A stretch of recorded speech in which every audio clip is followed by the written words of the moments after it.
Hey everyone, this is PrinceWatercress, and welcome back to Let's Play Kirby Superstar. We are currently in the Great Cave Offensive. We've already beaten the first of 4 sections in this game, and we are now in the middle, or rather at the beginning of the second section. We just found the inn after finding a few more treasures, and now we're going to leave this inn, and we're going to go through these 3 doors. I'm going to start with the left one first, because why not? And I do want to hit this, because this will allow me to get this treasure. The goblet. 800G. I'm probably missing some. Nope. 16 for 16 so far, so I haven't gotten any gaps in anything that I've wanted to do yet. And it looks like we'll have to go forward in order to get to that bomb block over there. And I don't want to use any powers yet. I don't want to get any yet because... Uh-oh! Oh, I forgot about that. Well, no big deal. We can always float out. I need to remember to get to the switch, hit it with the water attack from the right side, and then do that. Get it from there. So, this is what I should be doing.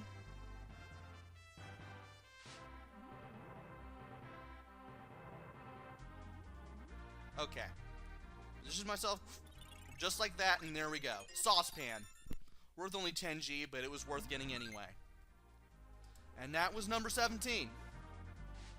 I'm not even intending to get them in order. If I do, that'll be great, but otherwise, I'm not going to try to get them all in order.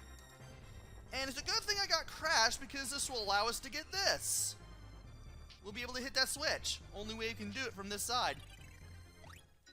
And we got the brass knuckle. Sadly, we cannot use it as a weapon. It is a treasure only. And we're 18 for 18. Now, there should be more. Hit that switch. We'll be able to fly our way over there. You are going to commit seppuku there. And we have the Ember Rose, worth 22,100G. 19 for 19. And I'm going to lay this right here. That will allow us to get to the rest of this area. You're going to fall down. And I want to go over here instead. Now, there will be an enemy to fight as well as a treasure chest.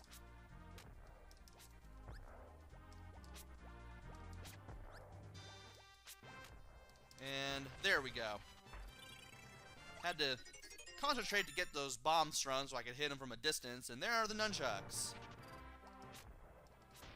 And I don't really need you for anything else. So are we 20 for 20? Oh, that's number 22. That's interesting.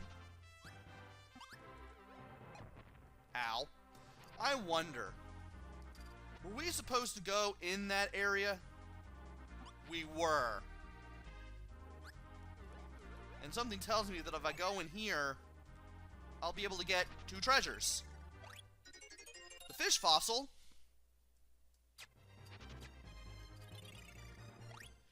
And the beast fossil.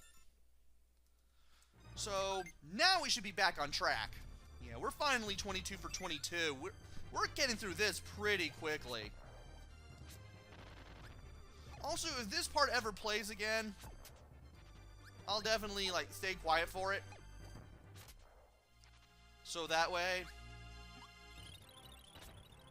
I knew he would respawn.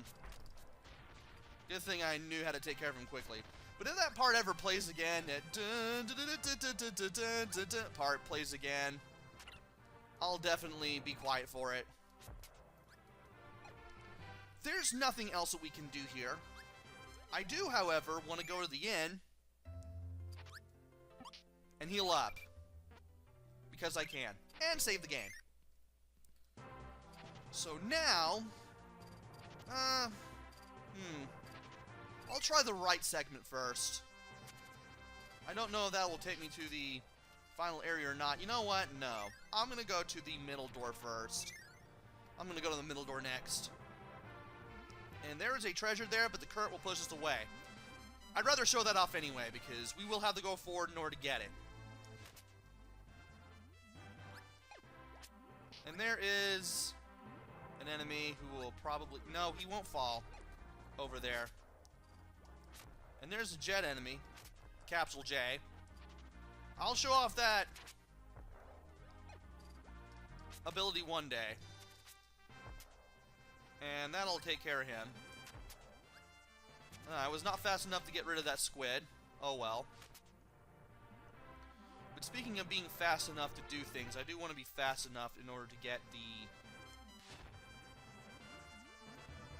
treasure box at the end that I mentioned earlier. In the meantime, there's the bucket. I believe that bucket is from Mario vs. Wario, which only had a Super Famicom release. This is the only time it's ever been mentioned in America. And we now have 23 treasures.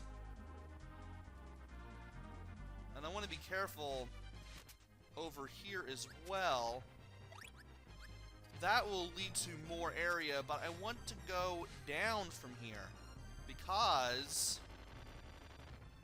Ooh. Perhaps that wasn't the best idea. I thought that would take me to the...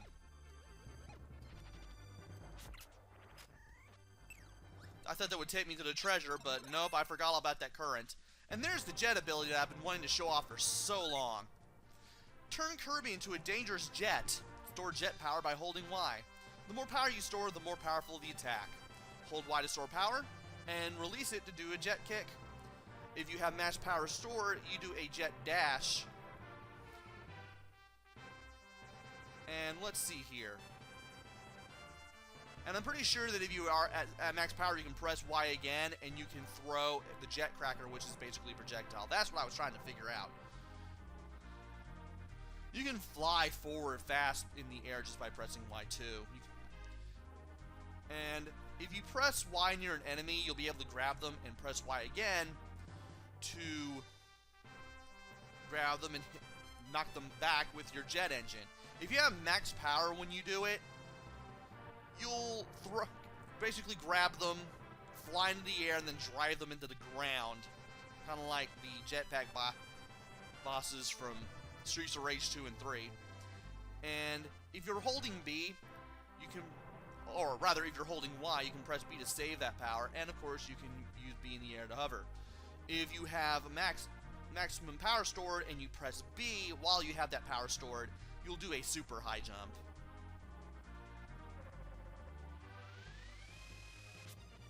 So that's how you just store power there. Charge up the max. And that really didn't do it justice, but that is a super high jump, as you can see.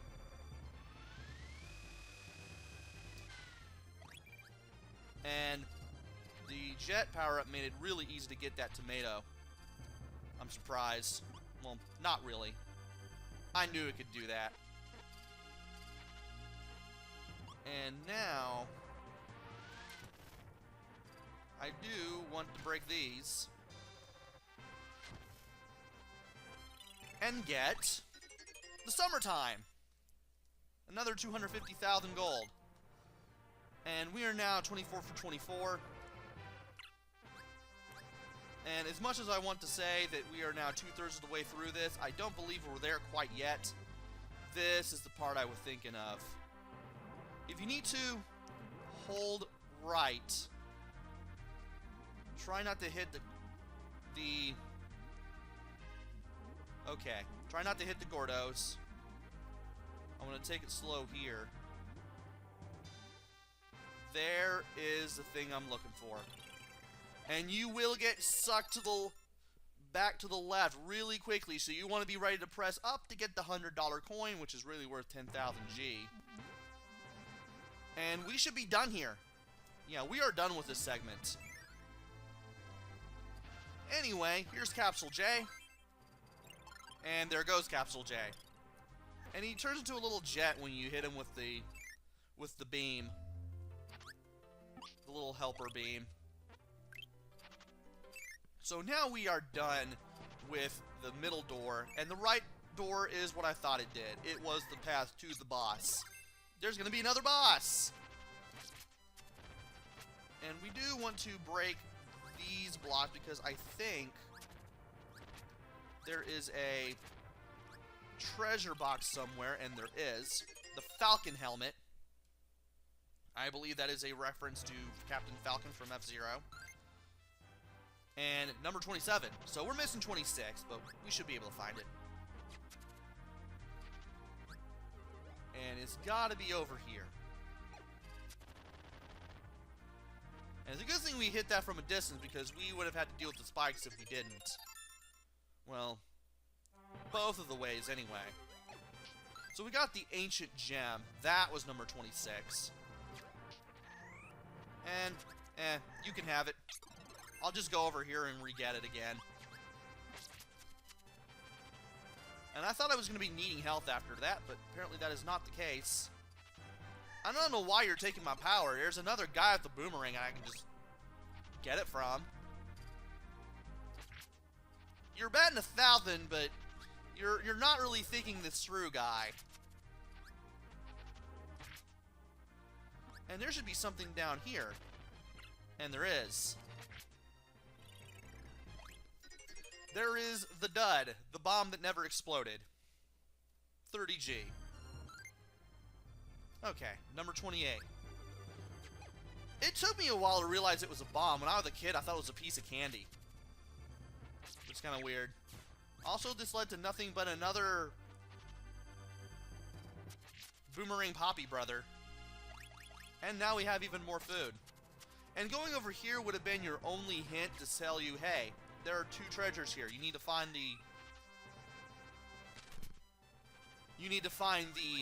door to get to them. And thankfully we did do that in the middle segment.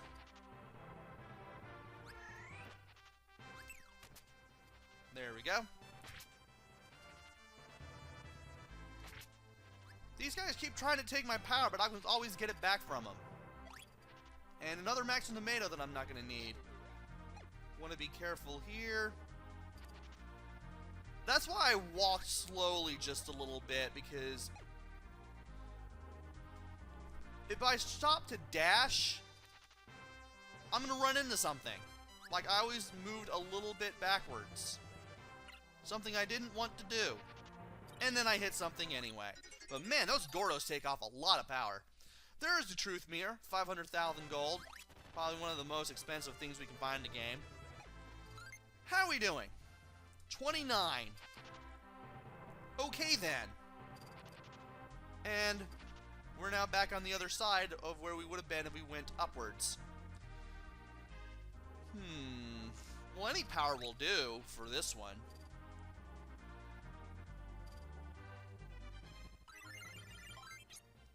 I don't really need a helper for... maybe I do. It'll help me show off some more stuff for this boss anyway, so why not? Because over here, it's an RPG style boss. When he drops down like that, you can hit him. Watch the message board, see what they do. And I should not have done that. These enemies will shoot out stars that you can basically just swallow, or rather inhale, and then send back at them. And you'll be fighting 3 of them and all. The slime's pretty easy. As a matter of fact, they're all easy. And if they're doing the first attack, he just cries. And you only have a limited amount of time to do a little bit of fighting. And we're doing a lot of attacks so far. I have no idea what the nuclear missile switch is about to do. Probably nothing. But if you see the message board say that your enemy is about to attack, you definitely want to block with the shoulder buttons. Also, you want to block that ice spell so you don't get frozen. If the witch retreats, the witch will flash white. You also want to block that fire spell too.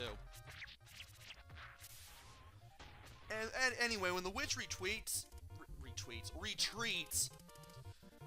the witch will flash white, and the witch's defense will go way up. You will only be able to do like a few points of damage if you hit them at all.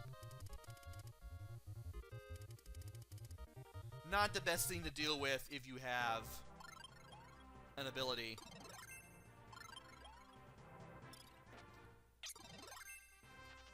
So, very easy, very funny RPG style battle. If you don't have ability, you can always just swallow the stars from their attack, then their one attack that they have, and sometimes the one attack that they have, and you can spit it back out at them when they drop down from the window. And well, it's not like we had that much left on the mine cart anyway, and here we go. This place. Now you can just skip this part entirely just by going through this door on the left, and you'll be able to take a minecart ride to the fourth section. But if you need to save at any time, you just go back to the entrance, and you can just go over here. This part is probably the part that stuck with me the most, because 10-year-old me walked through the quarters of this underground castle repeatedly. It seemed like there were so many rooms in it. It was easy to get lost in. And there's going to be a lot of places you can go, and I want to try to cover them all in the next video. So join me next time where we go through this castle, because we're getting all the treasures. Doggone it. And we're going to see everything that there is to see in this underground castle. So until then, this is PrinceWatercress. Take care, stay safe, and thanks for watching!